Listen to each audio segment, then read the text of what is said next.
Greetings, guys and gals. Join me here at Success Over Stress, where the goal is to strengthen strategies that will defeat doubt, cure complacency, and strangle stress. I'm on the road to a healthier, happier, and stress-controlled life by taking control of my financial situation. With the right direction, so can you.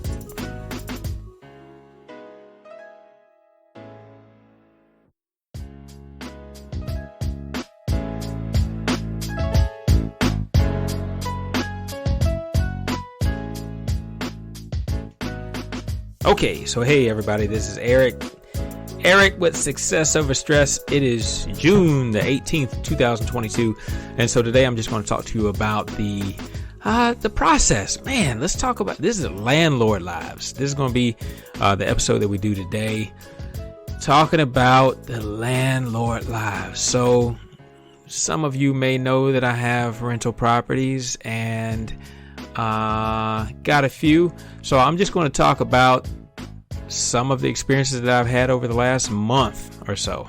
And maybe I'll do this monthly. I don't know. So on one of the properties, so all the properties are doing pretty well. I've actually took a little bit of time and revisited my, it's kind of like the accounting software that I use for tracking expenses. And it also tracks income. So income, expenses, there's a place where I can put the capital expenditures in there, the real estate taxes, the insurance, all that stuff. So, and I have my accounts linked. So whenever an expense comes out, I can actually track it and say that this goes with this specific property and it's under this category. And the software that I use is Stessa, Stessa. I actually really like it. It was recommended by one of the guys in the mastermind group, and I think he actually stopped using it. He went to a different platform. It was maybe a platform that was more suited to accepting rents as well, but I believe this one may accept rents, maybe not. I'm using a free version of it, and gosh, man, it does pretty much everything I need it to do. So, once again, talking about systems. So Stessa I use for the tracking component. It pretty much has my entire portfolio, shows me my portfolio value, tracks the expenses, the income. There's an area where you can put the tenants in it, the dates, beginning and end of the leases, the late fees, all that stuff. I mean, it's great. And then I use apartments.com to receive rents.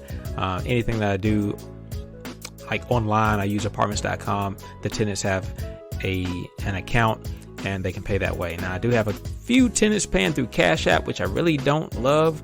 Cash App charges me 3%, so I didn't have to charge it to them, but I've got a few tenants that are having a little bit of trouble, so I'm actually allowing them to pay through Cash App, and I'm eating the expense just to make sure that they pay their rent. So once they kind of get back on track, then we'll really transition them into the rest of the program, which is apartments.com, or they can go to the bank, which is what they used to do. But that brings me to property number 1. Well, it's like property number 4 on the list. But so this specific property, the guy's been there he initially came in with his girlfriend, and then his girlfriend split. He stayed, he renewed the lease. He had to work, he had a good job. It paid the rent. He doesn't cause trouble or anything like that. So he's been there for maybe 3 or 4 years, paying the rent, getting the rent paid. Typically, he may be a little bit late, and then we split him up to paying twice a month instead of once a month. And then he still, he was getting rent done. He was getting rent done. Up to this year, he got a little bit more behind. And so subsequently, I told him, I said, we're about a month and a half behind now. 2 months behind. I said, this just ain't gonna work. I said, I know I've been working with you.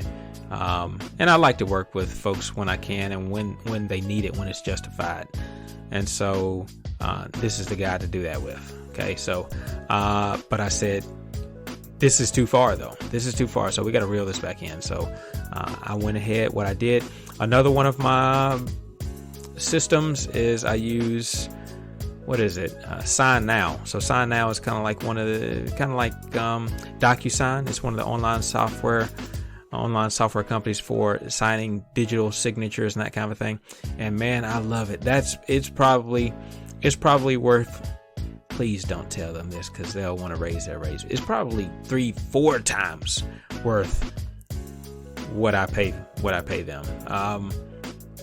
Just because I get all kinds of things signed through that online signing platform.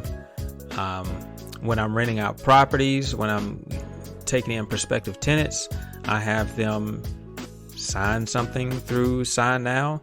I have them upload their ID. I have them sign that they read the disclosures as far as they need to be sure that they close the door and they don't let anybody else in, and all these kind of things. They can sign off on it now. They can upload their ID, and then they send it back to me. When they send it back to me and I see that it's completed, then I can give them an access code so they can go and see the property. But we'll get to that next. So going back to the one gentleman, I said, hey, I sent him a Sign Now form that was essentially a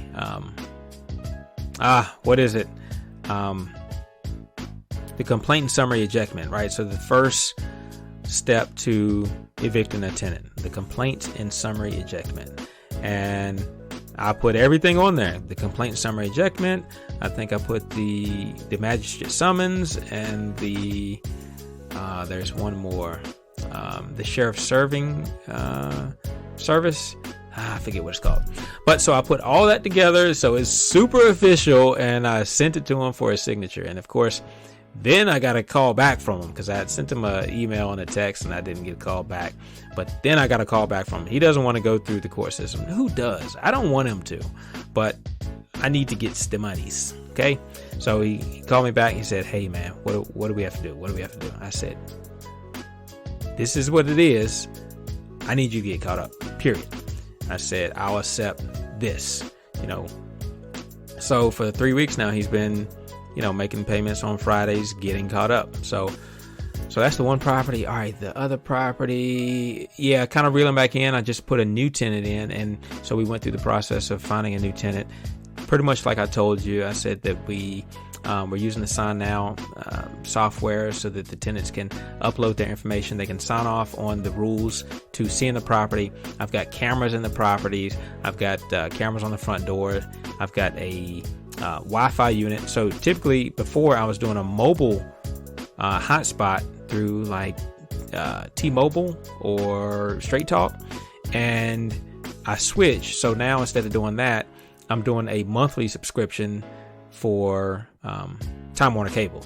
So now it's kind of more like a hardwired situation, which I think is pro and a con. Pro, I think it's probably a little bit faster, it's dedicated, so it's more consistent, reliable connection. But then the con is if somebody were to like cut the power to the house or something, then I would lose the internet right off, right? But if I had the mobile hotspot, they cut the power, I'd still have the mobile hotspot up and running for maybe another 2 hours or so. So there's a pro and a con there. But we're gonna just keep going with the Time Warner Cable for right now for the dedicated line. All right, the next thing that we wanted to, so for that property, I use the Sign Now app. I use the Sign Now platform, and let me see if I can turn this down a little bit more. Here we go. There we go. That's better. Okay, I use the Sign Now platform, and then what ended up happening is the folks signed off that they were only supposed to, so there's a place where they can put on there how many people they're going to let come into the property. I need them to write down everybody's name that's coming into the property. They only put themselves. Lo and behold, they brought, I guess, a bunch of other people into the property, and a dog, and the whole kit and caboodle. So we end up saying that, okay, well, and it's on the Sign Now form, the authorization form, that says, hey, if you bring more people into, put it this way. If you break this contract, if you break these rules, then it will play a role in your decision-making process, your approval for getting the property, for your application. So you can be denied based on it. And I think that's fair, right? So we ended up, rejecting the application. And then I went back over to the house to continue to, finish getting it right, doing a few things as other people were wanting to see the property. Do you know that people, they know people across the street? I guess they have family across the street, and they were yelling obscenities at me. I mean, saying, bleep, bleep, bleep, landlord, and that house ain't bleep. And I mean, trying to be a little bit confrontational, which obviously I didn't take the bait. I could have, but that's not me. I'm not that guy. But you have to be careful if you're doing property management yourself. I mean, you do have to be careful. You do have to have a little bit of a thick skin. You have to have thick skin. You have to have compassion. You have to have some critical thinking. I mean, it's not just as easy as collecting a check. Now, if you have a property manager, then sure, it's a lot more straightforward. But there are some decisions that the property managers want you to make as opposed to them making it. However, they are your eyes and ears. They're on the front line, right? So just know that my success isn't all rainbows and ponies. Okay, so I put in work. All right, so next one, I had a tenant staying at a property, and she wanted to add another person to the lease. So in the past, what I've done is like, yeah, you want to add somebody to the lease? Nah, just add them. We'll just tell me the name. I'll just make a note. Nah, I don't do that anymore. So now I do a lease addendum. I say, okay, well, for that new tenant, that new person that you want to add to the lease, they need to do a full application. Need to do a background check and credit check. Okay, so then at least I know who I have in the property. Okay, so if you still want them on the lease, then we'll do a lease addendum. I sent them over the entire contract that the girl had previously signed on initial, I guess, the initial contract. And so they signed off that they read or reviewed everything in the entire contract, and they were willing to follow those rules. Okay, so I take very little for granted nowadays, because people will really try to run over you. So have all your I's dotted, T's crossed in a lockbox combination. I mean, treat it like a business. Treat it like it's worth something, and that somebody will want to take it from you. Okay, so have it locked, signed, sealed, and delivered. You understand what I'm saying? All right, so let's see. That's 1, 2 properties. Third property. Yep. Fourth property. Okay, had another guy. He wanted to do a lease renewal. So once again, that Sign Now app, I sent him over the lease renewal, and his was pretty simple. He signed the lease renewal. I didn't go up on the rent or anything like that. He does really well. So I'm not really going up on rents of folks who've been there, been doing what they're supposed to. That's just not something I'm doing right now. So I know some people will do it, but not me, not right now. All right. And so I had a lease renewal, and then I had another lady. She moved in not too long ago. Oh, I got another one to tell you about. I got another lady. She moved in not too long ago, and she moved in with a pet. I told her, I said, hey, with the pet, with this one, we're doing,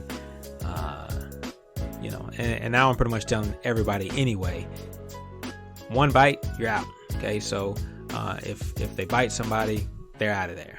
Okay, so they got to sign the pet form, the pet addendum, that acknowledges that. And then also with her, with that particular dog, it's like a bully mix, but it's a miniature sized dog. And I said I also want this pet to have pet insurance. And so, you know, she got the insurance and everything, but she completed the pet addendum and she sent it back to me, I think with the rabies information, and then she put the rabies information in both spots. Once again, with that Sign Now app, that's what I use. But some of the times I'll get a little caught up. I'll get caught up in the moment. I'll just, you know, I may just say, okay, I received it. Boom, you're good to go. No, I looked over it. And I looked over it and I saw that rabies vaccination was put in the same spot or two spots, the same document. I said, no. I said, I'm going to send this back to you. We need to redo it. I need for you to be sure that you put the pet insurance in one spot and then you put the rabies vaccination in the other spot. I need to have both documents. So she said, sure, no problem. So I resent it to her. She sent it back. So again, guys, make sure that you have all of the available documentation. Make sure that you have everything that you think that you need. And if you don't have it, then it's nobody's fault but yours.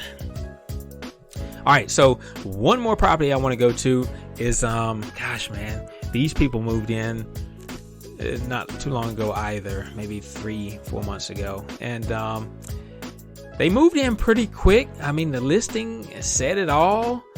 And I even told them everything about the property. But this guy made me start adding a copy of the listing into the signed lease and the signed documents. He gets there and he's like, hey man, it's pretty hot in here. I'm trying to find a thermostat for the AC. I said, you have no AC in that house. That house, you need to have your window units. He said, oh. I said, now you know you knew that. He said, oh. He said, well, if I get some window units, will you take that off the rent? I said, no, sir. I said, that's not a part of the amenities. You're responsible for that yourself. I'm not taking anything off the rent because that's, rent comes to me. AC is something, that if you want the luxury of, that's something you bring into the house. That's just how that house is set up. And then I guess he got the ACs or whatever. I didn't hear anything else about that. He paid the rent the next day and everything like that. I mean, so you still paid on time, but I'm just like, why would you do that? And I did send him over because I think on apartments.com, they still had it when I looked it up. They still had the old listing that I had published, and it had the date on it and everything. I was like, cool. So I went ahead and saved that, and I sent him a picture of it, right? So I added that to his file as well. But yeah, man, be sure that people sign off on these listings so they can't go back and say, oh, I didn't know, But then they reached out to me later and they said, okay, well, there's something going on. There's multiple people there, right? And this is an interesting situation. So I learned something here, but I'm not sure how I would do it differently, because he said that the person that he moved in with was his wife, but they have last names. And so, what do you do? Do you ask for a marriage certificate? Do you ask to see a wedding picture? So I don't know. I have to figure that out. Maybe you guys know. Maybe you guys can tell me. But anytime you talk about some of those protected classes, whether it be marital status, marital status, you don't want to mess with that. You don't want to go down that road. You don't want to get caught up in that. But you also don't want to get caught up either. So he said that it was his wife. Turns out he called me one night. He said, man, my girlfriend, So it was his girlfriend, she's cheating on me, He said, and the girl that I said was my sister, yeah, not my sister. She's just a friend, and she's got a boyfriend in here. And so now these two guys, my girlfriend's sweet thing and my friend's boyfriend, are now in the house. So now it's the 4 of them against me, and I don't feel comfortable. He said, can I move out? What happens if I move out? I said, y'all all responsible. I said, I'm going to come to evict all of y'all. Because I made sure that they were all on the lease. And then he was saying that, well, that's why I really didn't want them to be on the lease, is because, one of them's got this going on, the other one's got that going on, and we really don't want to get in trouble with the courts and da-da-da. I said, okay. I said, and he's got a good credit score. I mean, his situation looks very good. I mean, I was able to at least verify, the employment and his credit score and all that kind of stuff. But so he doesn't want to mess that up. He doesn't want to jeopardize that for this situation. But he was wanting to, kick rocks. He was ready to go. Which, I mean, I get it. We all go through stuff, but a contract is a real thing. So I gave him the option of a buyout, right? But I don't think he wants to do that. I mean, he still has the option. I'm okay with that. I'm okay with whatever. But I have to figure out how I can avoid missing stuff like that. So I'm still learning. Of course, I'm still learning. All right. I think I talked about everything now. Talk about Stessa. I'm using ClickUp, a ClickUp app for organization, CLICKUP. That has really helped me with organization and making sure that I get stuff done from my to-do list. And then I'm also using something now called Jot Forms. I was using, I forget the name of it, something else for forms on my website, but now I'm using something called Jot Forms, JOTFORMS, and they have free software that you can use to make forms so that people can complete the form, and then when they submit it, the information comes to you. So right now it's free. I'm sure just like all the rest of them, they'll end up charging you for it once you get hooked, and that's okay, but right now it works. And then one other thing I did, guys, as I was getting a bunch of those apartments.com and Turbo Tenant, a bunch of folks coming in and being interested in the property that I had for rent, I didn't realize it to the very end, but now it's something I'm going to use as part of my arsenal of organization, my software, my systems, is using automatic reply on Google. Because every time when I'd get an email in, I would send them the same response. Hey, be sure to check out the website, because my website, I updated it with a video walkthrough of the property, a drive-by of the property, and then I think it sent them to the Jot Forms form where they could do like a pre-screening, and that form would have a calculated value, which would then send me the value to know how strong of a tenant they were. And then after I got that value, then I could follow up with them and say, hey, let's go ahead and get you into the property. So, I mean, I think I have a good system set up, but now it's just time to continue to make it better. Gotta make it better and be consistent. So, I think that's all I've got for you today. I think next time I come to you, we'll be looking at we'll do like a word breakdown or something like that. We'll do something simple. But for today, this is Landlord Lives, and this is Eric. I'm out. Peace.